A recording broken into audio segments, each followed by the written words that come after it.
இந்த யூடியூப் வந்ததிலிருந்து நம்ப முடியாத தகவல்களை நம்பும்படியாக சொல்கிற எக்ஸ்பர்ட்டுகள் இங்கே நிறைய பேர் வந்துட்டாங்க. அவர்கள் சொல்கிற பல விஷயங்களை இங்கே பல பேர் கண்மூடித்தனமாக நம்புகிறாங்க. அது சரியா தவறா அப்படின்னா நிச்சயமாக தவறு தான். சொல்பவர் யார் அப்படிங்கிறத முதல்ல பார்க்கணும். அப்படி சொல்பவர் ஒரு முக்கியமான நபராக இருந்துட்டால் அந்த செய்தி காட்டுத்தீ மாதிரி பரவி கிட்டத்தட்ட அதன் மேல் ஒரு அரசு முத்திரை விழுந்து கிரீன் இங்கில் சைன் பண்ண அளவுக்கு இங்கே உறுதிப்படுத்தப்படுது. அதில் மீனா சிக்கிக்கிட்டாங்களே அப்படிங்கிறது தான் நமக்கு மிகப்பெரிய வருத்தம். ஏன் மீனா மீது நமக்கு வருத்தம் அப்படின்னா, மீனாவினுடைய அழகு அவங்க நினச்சிருந்தா இனி இந்தியா முழுக்க ஒரு மிக முக்கியமான நடிகையாக மாறி இருக்கலாம். இன்றைக்கி பல நடிகைகளுக்கு இருக்கிற திறமை அன்னைக்கு மீனாவுக்கு இல்லாமல் போயிருச்சோ அப்படின்லாம் நான் நினைப்பேன். ஏன்னா எப்படி ஹேமமாலினி ஜெயபிரதாலாம் இங்கே தென்னாட்டிலிருந்து கிளம்பி போய் இந்தியில் கொடி கட்டி பறந்தாங்களோ அப்படி கொடி கட்டி பறந்திருக்க வேண்டிய நடிகை தான் மீனா. பட் அவங்க சின்ன வயசுலேயே சினிமாவுக்கு வந்துட்டாங்க. பெரிய படிப்பு அவங்களுக்கு இல்லை. ஆங்கிலமே அவங்க அப்புறம் தான் கற்றுக்கிட்டாங்க. வீட்டில் டியூஷன் வச்சு ஆங்கிலம் கற்றுக்கிட்டாங்க. அந்த ஆங்கிலம் கற்றுக்கிட்டு இருக்கும் பொழுது அந்த டீச்சர் சொல்லுவாங்க, பார்க்குறவங்கள்ட்டெல்லாம் இங்கிலீஷில் பேசுங்க, அப்போ தான் இங்கிலீஷ் வரும் அப்படின்ட்டு. அதுக்கப்புறம் எங்களை மாதிரி ஆட்கள்கிட்டலாம் அவங்க இங்கிலீஷ் பேசின கதையெல்லாம் உண்டு. ஷூட்டிங் ஸ்பாட்டில் நமக்கு தெரிஞ்ச அரைக்குறை இங்கிலீஷில் அதை உள்வாங்கி நம்ம திரும்ப ரிப்ளை பண்ணி அந்த காமெடிகள்லாம் ஒரு பக்கம் நடந்திருக்கு. பட் மீனா இங்கிலீஷ் பேசுகிறத இந்த இண்டஸ்ட்ரியில் பல பேர் காமெடியெல்லாம் பேசுனதையெல்லாம் நான் காதால் கேட்டிருக்கேன். பட் தன் முயற்சியால் வளர்ந்த ஒரு மிகப்பெரிய இடத்தை தமிழில் பிடித்த நடிகைன்னா அவங்க மீனா தான். ஆனால் இன்றைக்கி அவங்கள சுற்றி அடிக்கிற அந்த புயல் இருக்குல்ல, அதுலேருந்து அவங்க எப்படி தப்பிச்சு வர போகிறாங்கன்னு தெரியல. ஏன்னா மீனா நினச்சிருந்தா, நான் ஏன் திரும்ப திரும்ப அந்த வார்த்தையை சொல்கிறேன்னா, மீனாவினுடைய அழகு அப்படி அன்னைக்கு தமிழில் நடித்த முன்னணி நடிகைகள் யாரையும் விட அழகாக இருந்தாங்க மீனா. அவங்களுக்கு பட வாய்ப்புகள் குவிய ஆரம்பிச்சது. நிறைய படங்களில் நடித்தாங்க.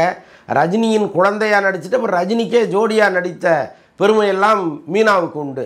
அப்படிப்பட்ட மீனா ஒரு அசின் மாதிரி ஒரு மிகப்பெரிய தொழிலதிபர் தான் நமக்கு கல்யாணம் பண்ணிக்கணும், நமக்கு கணவராக வரணும் அப்படின்னு அவங்க நினச்சிருந்தாங்கன்னா நிச்சயமாக அவங்களால அதை அடைஞ்சிருக்க முடியும். இப்போ அசின் ஒரு 5000 கோடிக்கு அதிபதியான ஒரு பெரிய தொழிலதிபரை கல்யாணம் பண்ணிக்கிட்டாங்க. அவங்க நடித்தது சொற்ப படங்கள் தான். அதுக்குள்ளே எப்படியோ லிங்க் ஆகி எப்படியோ போய் லவ் ஆகி அவங்க கல்யாணம் பண்ணிக்கிட்டாங்க. மீனா நினச்சிருந்தா அவ்வளோ பெரிய உயரத்துக்கு ரொம்ப ஈஸியாக போயிருக்க முடியும். ஆனால் அவங்க ரொம்ப எளிமையான குடும்பத்தில் இருந்த ஒருவரை திருமணம் செஞ்சுக்கிட்டு ரொம்ப அழகாக அந்த திருமண வாழ்க்கையை அவங்க ரன் பண்ணிக்கிட்டு இருந்தாங்க. எங்கேயுமே ஆஃப்டர் திருமணத்துக்கு பிறகு அவர்கள் மீது ஒரு களங்கமோ ஒரு தவறான செய்திகளோ வந்ததே கிடையாது. அவங்க நடிச்சுக்கிட்டு இருக்கும்போது வந்திருக்கு. அது கிசுகிசுக்கள்ங்கிற பேரில் நிறையா அவங்கள பல்வேறு நடிகர்களோட தொடர்பு படுத்திலாம் செய்திகள் வந்திருக்கு. அது அவங்க ரொம்ப கேஷுவலாக கடந்து போயிருக்கிறாங்க. ஒரு முறை நாங்கள் பத்திரிகையாளர் சந்திப்பில் நாங்கள்லாம் அவங்கள்ட்ட உட்காந்து பேசிகிட்டு இருக்கும்போது ஒரு மூத்த நிருபர் மீனாவை பற்றி ஒரு ஜாலியாக ஒரு கமெண்ட் ஒன்று சக நிருபர்கிட்ட அடிக்க, அந்த நிருபர் சத்தம் போட்டு அதை மீனாட்ட சொல்ல, மீனா வெக்கத்தோடு எந்திரிச்சு ஓடினதெல்லாம் எனக்கு கண்முன்னே இருக்குது. ஏன்னா ரொம்ப இந்த மாதிரி அவங்கள கிண்டல் பண்ணால் கூட ரொம்ப ஸ்போர்ட்டிவாக எடுத்துக்கிட்டு டக்குன்னு வல்லுன்னு விழுந்து கோவப்பட்டு அந்த இடத்துல நாற்காலிலாம் உதச்சிட்டு எந்திரிச்சு போகாமல் அவங்க சிரிச்சுட்டே எந்திரிச்சு ஓடினதெல்லாம் நான் பார்த்துருக்கேன். ஸோ அப்படி ரொம்ப கேஷுவலாக எல்லார்ட்டையும் பழகுகிற ஒரு நல்ல நடிகை அவங்க. ஆனால் இங்கே காலச்சூழல் புறச்சூழலுங்கிறது வேறையாக இருக்குது. எப்போவுமே இந்த அதிகார மட்டத்தில் இருப்பவர்கள் ஒரு மீது ஆதிக்கம் செலுத்தும் போது தெரிந்தோ தெரியாமலோ அதற்கு உடன்பட வேண்டிய சூழ்நிலைகள்லாம் இருக்குது. அதுலேருந்தெல்லாம் அவங்க தப்பிச்சு பிழைச்சி இன்றைக்கி ஒரு நடிகையாகவோ அல்லது ஒரு குடும்ப தலைவியாகவோ அவங்க வாழ்க்கையை சந்தோஷமாக ரன் பண்ணுறதுங்கிறதெல்லாம் இங்கே ரொம்ப கஷ்டம். ஸோ அப்படிப்பட்ட சூழலில் தான் இந்த திருச்சி சூர்யா அப்படிங்கிற ஒரு அரசியல்வாதி, அவர் பிஜேபியில் இருந்தவர், பிஜேபியிலிருந்து நீக்கப்பட்ட பிறகு பிஜேபி பிரமுகர்கள் குறித்து அடுக்கடுக்காக குற்றச்சாட்டுகளை அவர் வச்சுக்கிட்டே இருக்கார். எல்லாத்துக்கும் என்கிட்ட ஆதாரம் இருக்குதுன்னு அவர் சொல்கிறாரே தவிர அந்த ஆதாரங்களை அவர் வெளியிட்டதாக தெரியல. எனக்கு தெரிஞ்சு எந்த கட்சி பாகுபாடும் இல்லாமல் எல்லா கட்சிக்காரங்களையும் வச்சு செஞ்சிகிட்ருக்காரு அவர். யாராவது ஒருவர் தனக்கு ஆதரவாக இருக்கணுமே அப்படிங்கிற எண்ணம் கூட இல்லாமல் எல்லார் மீதும் கற்களை வாரி வீசிக்கிட்டே இருக்கார். அவர் மீனா குறித்து சொன்ன ஒரு தகவல் தான் இன்றைக்கி ஒரு மிகப்பெரிய பிரச்சனையாக மாறி இருக்கு. மத்திய அமைச்சர் எல் முருகன் மீது தான் அவர் ஒரு குற்றச்சாட்டை வைக்கிறாரு. அவர் ஒரு நடிகையோடு தொடர்பில் இருப்பதாகவும் அந்த நடிகை சமீபத்தில் நடந்த ஒரு விழாவில் பிரதமர் மோடி அருகில் நிற்பதாகவும் அவர் ஒரு தகவலை சொல்கிறாரு. அப்போ அதை தேடி துருவி யார் மோடி பக்கத்தில் நிற்கிறாங்க, பிரதமர் பக்கத்தில் நின்று அந்த நிகழ்ச்சியை யார் கொண்டாடுறாங்க அப்படின்னு பார்க்கும் பொழுது நடிகை மீனாவும் டான்ஸ் மாஸ்டர் கலாவும் தான் இருக்காங்க. ஸோ இப்போ இவங்க வந்து மீனாவைத்தான் அவர் சொன்னார் அப்படிங்கிற அளவுக்கு இந்த செய்திகளை கொண்டு போயிட்டுருக்கிறாங்க. இது எந்த அளவுக்கு சரி எந்த அளவுக்கு தவறு அப்படிங்கிறத சம்மந்தப்பட்டவர்களுடைய மனசாட்சி தான் முடிவு பண்ணணும். ஏன்னா இப்போ தமிழ்நாட்டில் மிக முக்கியமான நடிகையாக ஒருவர் இருக்கும் பொழுது டெல்லியில் ஒரு நிகழ்ச்சி நடக்குது. தமிழகத்திலிருந்து நடிகைகள் வந்தால் நல்லாயிருக்கும் அப்படிங்கிற எண்ணத்தோடு ஒருத்தரை கூப்பிடுறாங்க.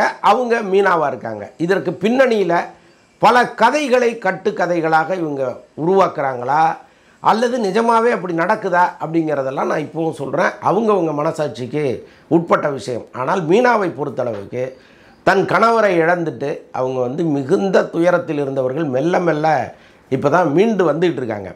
இந்த நேரத்தில் அவங்கள பற்றி இப்படி அபாண்டமாக ஒரு தகவலை நாம் சொல்கிறோமே, அதற்கு ஆதாரமாக நான் என்கிட்ட நிறையா இருக்குதுன்னு சொன்னவர் அதையும் வெளியிட்டிருந்தாருன்னா ஓரளவுக்கு நாம் இதை நம்ப முடியும். ஆனால் அதையெல்லாம் வெளியிடாமல் ஒரு தகவலை சொல்கிறாரு. அவர் போட்ட பொறி வந்து இன்றைக்கி காட்டு தீயாக பரவி கண்ட இடத்துலையும் பேசு பொருளாக மாறி இருக்கு. நான் என்ன சொல்கிறேன் அப்படின்னா, மீனாவினுடைய மகளுக்கே இன்றைக்கி கதாநாயகியாக நடிக்கக்கூடிய வயசு வந்துடுச்சு. அப்போ வீட்டில் அவ்வளவு பெரிய ஒரு பெண்ணை வச்சுக்கிட்டு ஒரு அம்மா இப்படி ஒரு இழிவான செயலுக்கு உடன் போவாங்களா அப்படிங்கிறது தான் என்னுடைய அடிப்படையான கேள்வி. இப்போ அவங்க ஒரு பெரிய பெண் இருக்கும் பொழுது அவங்க அம்மா மேலே இப்படி ஒரு குற்றச்சாட்டை வைக்கிறோமே, இது வந்து சரியா அப்படின்னு அவரும் நினச்சிருக்கணும். ஏன்னா அவர் யாரையோ பழி வாங்குவதற்காக யாரையோ இழுத்துட்டு வந்து தெருவில் விட்டுட்டாரு அப்படிங்கிறது தான் என்னுடைய அனுமானம். ஏற்கனவே வந்து ராஜகண்ணப்பன்னு ஒரு அமைச்சர் அதிமுகவில் இருந்தார். அவர் ஜெயலலிதா அம்மா இருந்த காலத்திலே ரொம்ப செல்வாக்காக இருந்தார். அப்போ நடிகை சுகன்யாவோடு அவரை சேர்த்து வச்சு பல பேர் பேசிகிட்டு இருந்தாங்க. அப்போ ஒரு முறை வந்து அவர் ராஜகண்ணப்பனோடு நெருங்கி பழகிய ஒரு பத்திரிகையாளர் வந்து, அண்ணா என்னண்ணே உங்கள் மேலே தொடர்ந்து இப்படி குற்றச்சாட்டுகளாக சொல்லிகிட்டு இருக்காங்க, நீங்கள் வந்து அதுக்கு எதுவுமே பதில் சொல்ல மாட்டேங்கிறீங்களே அப்படின்னு. இப்போ அவர் சொன்னாரா, அந்த குற்றச்சாட்டில் உண்மை இருந்ததுன்னா அம்மா என்ன இவ்வளோ நேரம் சும்மா விட்டுருப்பாங்களா? அவங்க எவ்வளவு வேகமாக ஒரு நடவடிக்கை எடுத்திருப்பாங்க. பட் அதில் உண்மை இல்லை. ஆனால் நம்ம ஏன் அதை போய் மறுக்கணும், ஒரு கௌரவமாக இருந்துட்டு போட்டுமே அப்படின்னு சிரிச்சுக்கிட்டே அவர் போனதாக ஒரு தகவல் உண்டு. இன்றைக்கும் ராஜகண்ணப்பன் அவருடைய பணியை சிறப்பாக செஞ்சிட்ருக்காரு. இந்த பக்கம் சுகன்யா அவங்களுடைய நாட்டிய பணியெல்லாம் பண்ணிகிட்ருக்காங்க. எதுக்கு சொல்ல வரேன் அப்படின்னா, ஒரு பெரிய அரசியல்வாதியும் ஒரு நடிகையும் முடிச்சு போட்டு பேசுவது என்பது இங்கே ரொம்ப ரொம்ப ஈஸியாக பல்லாண்டு காலம் நடந்துகிட்டு இருக்குது. பேரறிஞர் அண்ணாவையே அப்படி சொன்ன கூட்டம் தான் இது. ஸோ அப்படி இருக்கும் பொழுது நான் என்ன சொல்கிறேன், இன்றைக்கி காலம் மாறி போச்சு. இப்போ ராதிகா கூட மீனாவுக்கு ஆதரவாக ரொம்ப ரொம்ப வருத்தப்பட்டு ஒரு தகவல் ஒன்று பேசியிருக்காங்க. அவங்க என்ன சொல்கிறாங்கன்னா, இப்படி அபாண்டமாக பழி சொல்கிறீங்களே, அங்கங்கே உட்காந்து பேசுகிறீங்களே அப்படின்னோடனே எங்கள் ஃபோட்டோ எடுத்து போட்டானுங்க. நாம் எப்போதும் அப்படி யாரையுமே பேசுனது கிடையாது. எதுக்கு நான் எங்கள் ஃபோட்டோ எடுத்து போட்டு ட்ரோல் பண்ணிகிட்டு இருக்கானுன்னு தெரியல. உட்காந்து பேசுகிறவங்கன்னா அது நாங்கள் தானே, ஏன்டா இப்படி பண்ணுறீங்க? சரி ரைட்டு, அது பிரச்சனை இல்லை. எதுக்கு சொல்ல வர்றேன் அப்படின்னா, மீனா மாதிரி ஒரு நடிகை ஒரு மிகப்பெரிய துயரத்திற்கு பிறகு மெல்ல மெல்ல மீண்டும் இப்போ தான் அவங்க முகத்தில் சிரிப்பையே பார்க்க முடியுது. இந்த நேரத்தில் இவ்வளவு மோசமான ஒரு குற்றச்சாட்டை அவங்க மேலே வைக்கணுமா? ஒருவேளை அதில் உண்மை இருப்பின் அதை வெளி உலகத்துக்கு நீங்கள் சொல்லிட்டீங்கன்னா பிரச்சனையே கிடையாது. அதை சொல்லாமல் மறைக்கும் பொழுது மேலும் மேலும் பல அவதூறுகளை அவங்க மேலே தொடர்ந்து இங்கே சமூகம் சுமத்திக்கிட்டே இருக்குது. அது தயவு செய்து நிறுத்தப்படணும். இதற்கு வந்து மீனா விளக்கம் கொடுக்கணும் அப்படின்னு பல பேர் நினைக்கிறாங்க. ஆனால் அவங்க எந்த பதிலுமே இது வரைக்கும் தெரிவிக்கலை. விளக்கம் கொடுக்கணுங்கிற அவசியமும் இல்லை. ஏன்னா ஒரு விளக்கம் கொடுத்தீங்கன்னா அதையொட்டி மேலும் ஒரு பதில் வரும். அப்புறம் அதையொட்டி மேலும் இவங்க ஒரு விளக்கம் கொடுக்க வேண்டியதாக இருக்கும். இது தேவையில்லாத வேலைன்னு அவங்க அமைதியாக இருந்துட்டாங்க. இந்த நடிகைகள் மீது தொடர்ந்து நடத்துகிற இந்த வன்முறை வந்து உண்மை இருப்பின் நிச்சயமாக வெளிப்படுத்தலாம். உண்மை இல்லாத பட்சத்தில் அதை சொல்ல வேண்டிய அவசியம் இல்லை. தானாக ஒரு கதையை கட்ட வேண்டிய அவசியமும் இல்லை. எதுக்கு சொல்ல வர்றேன் அப்படின்னா, சமீபத்தில் திரிஷா கூவத்தூர் வந்தாங்க அப்படின்னு ஒரு தகவலை ஒருத்தர் சொல்ல போக அவர் அப்புறம் பகிரங்கமாக மன்னிப்பு கேட்டு, நான் வந்து அது ஒரு தகவல் பிழை அப்படி இப்படின்னு என்னென்னவோ சொல்லி மன்னிப்பு கேட்டார். பட் இருந்தாலும் திரிஷா தரப்பிலிருந்து அவர் மீது வழக்கு தொடர்வதற்கான வேலைகள்லாம் போயிட்டுருக்குன்னு சொன்னாங்க. அப்புறம் சவுக்கு சங்கர் உதயநிதியோடு ஒரு நடிகையை தொடர்பு படுத்தி பேசி அவங்க உடனடியாக வந்து கண்ணீரும் கம்பளையுமா ஒரு மறுப்பு ஒன்று வெளியிட்டாங்க. அதே சவுக்கு சங்கர் சிறைக்கு போகும்பொழுது ரொம்ப ஹாப்பியாக அவங்க ஒரு புகைப்படத்தை வெளியிட்டிருந்தாங்க. இப்போ சமீபத்தில் துஷாரா விஜயன் நடிக்க வந்திருக்கிறாங்க. மிகப்பெரிய கோடீஸ்வரி அப்படின்லாம் அவங்கள பற்றி சொல்கிறாங்க. அவங்க அப்பா வந்து திண்டுக்கல்ல மிக முக்கியமான திமுக பிரமுகராக இருக்கார். கலைஞர் வந்து நேரடியாக அவங்க அப்பாட்ட பேசுகிற அளவுக்கு ரொம்ப நெருக்கமானவர் கலைஞரும் அவரும் அப்படின்லாம் சொல்கிறாங்க. அப்போ ஒரு முக்கியமான குடும்பத்திலிருந்து, ஒரு மிகப்பெரிய குடும்பத்திலிருந்து இன்றைக்கி துஷாரா விஜயன் வந்திருக்கிறாங்க. அப்படி போகிற போக்கில் அவங்க மேலே சேர்த்த வாரி இறஞ்சிட்டு நீங்கள் போயிட முடியுமா? ஒருவேளை நீங்கள் போனீங்கன்னா அவங்க அப்பா என்ன செய்வாருங்கிறதெல்லாம் இங்கே இருக்குல்ல. ஸோ அப்படி யாருமற்ற அனாதைகள் மீது கல்லெறிவதுங்கிறது ரொம்ப ரொம்ப அசிங்கம், ரொம்ப வேதனைக்குரிய விஷயம்.